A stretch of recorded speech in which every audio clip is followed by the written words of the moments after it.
আসসালামু আলাইকুম। মার্কিন যুক্তরাষ্ট্রে এই বছরই নির্বাচন, জমজমাট নির্বাচনের অপেক্ষায় সবাই, সারা বিশ্ব তাকিয়ে আছে শক্তিধর এই দেশটির প্রেসিডেন্ট নির্বাচনের দিকে।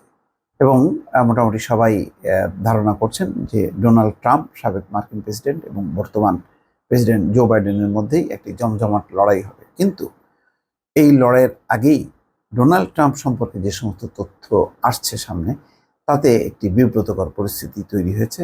ভোটারদের মতামতের উপর যথেষ্ট পরিমাণ প্রভাব বিস্তার করবে এই সমস্ত ঘটনা। আরেকটি খবর, সেটি হচ্ছে পর্নো তারকার সঙ্গে ট্রাম্পের সম্পর্ক গোপন করাকে ফৌজদারি অপরাধ বলল প্রসিকিউশন। অর্থাৎ এমন ঘটনাও এখন বিচারে চলে এসছে, যেটি প্রকাশ হচ্ছে। খবরে বলা হচ্ছে, নির্বাচনের আগে পর্নো তারকা স্টর্মি ড্যানিয়েলকে অর্থ দিয়ে তার মুখ বন্ধ করার মাধ্যমে যুক্তরাষ্ট্রের সাবেক প্রেসিডেন্ট ডোনাল্ড ট্রাম্প ফৌজদারি অপরাধ করেছেন এবং তিনি তার যৌন কেলেঙ্কারিকে ধামা চাপা দিয়েছিলেন। সোমবার এই বিষয়ে নিউ ইয়র্কের আদালতে ঐতিহাসিক বক্তব্য রাখেন একজন আইনজীবী। সেখানে তিনি এই কথা বলেন। সোমবার আদালতে সাক্ষ্য নেওয়া শুরু হয়। সেখানে জুরিদের সামনে একজন আইনজীবী ট্রাম্পের এসব কর্মকাণ্ডকে নির্বাচনে প্রতারণা বলে উল্লেখ করেন। এই আইনজীবীর বক্তব্যকে কাউন্টার দিতে গিয়ে ট্রাম্পের আইনজীবী বলেন, তার মক্কেল অর্থাৎ ট্রাম্প কোনো অপরাধ করেনি, নির্বাচনের প্রভাব বিস্তার করা কোনো বেআইনি বিষয় নয়, তিনি নির্দোষ, এ খবর দিয়েছে অনলাইন বিবিসি।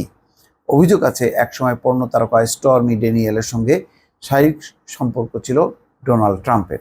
তারপর তিনি 2016 সালে প্রেসিডেন্ট নির্বাচন করেন, সেই নির্বাচনে জয়ী হন। কিন্তু নির্বাচনের আগে স্টর্মি ড্যানিয়েলের সঙ্গে তার সম্পর্কের বিষয়ে মুখ বন্ধ করতে $1,30,000 দিয়েছিলেন ট্রাম্প। এই নিয়ে মামলা চলমান, তারই ধারাবাহিকতায় সোমবার আদালতে শুনানি হয়। এদিকে ব্যবসায়িক রেকর্ডে মিথ্যা তথ্য দেওয়ার কারণে ট্রাম্পের বিরুদ্ধে যে 34টি অভিযোগ আনা হয়েছে, তার দায় স্বীকার করেননি তিনি। একই সঙ্গে স্টর্মি ড্যানিয়েলের সঙ্গে তার যৌন সম্পর্কের কথাও প্রত্যাখ্যান করেছেন। নিউ ইয়র্কের ম্যানহাটনে তার বিরুদ্ধে ফৌজদারি অবরোধের দ্বিতীয় সপ্তাহে শুনানি হয় সোমবার। যুক্তরাষ্ট্রের সাবেক কোনো প্রেসিডেন্ট হিসেবে ট্রাম্পের বিরুদ্ধে এটাই প্রথম মামলা। এই মামলার প্রথম প্রত্যক্ষদর্শী ট্যাবলয়েড একটি পত্রিকার প্রকাশক ডেভিড পেকার অল্প সময়ের জন্য কাঠগড়ায় দাঁড়ান। সোমবারও অব্যাহতভাবে সাক্ষ্য দেওয়ার কথা।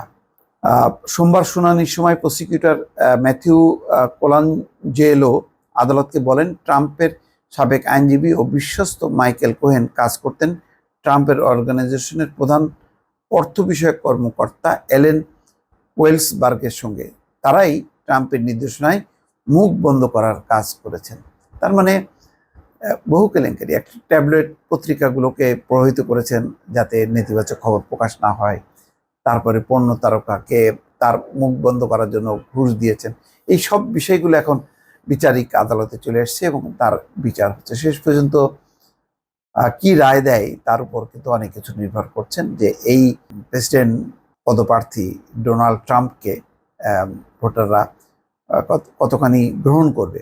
তবে ডোনাল্ড ট্রাম্পকে ঘিরে একটা উগ্র সমর্থক আছে, শ্বেতাঙ্গ, এবং তারা তৃণমূলে, তারা দেবতার মতন মানে মনে করে ট্রাম্পকে।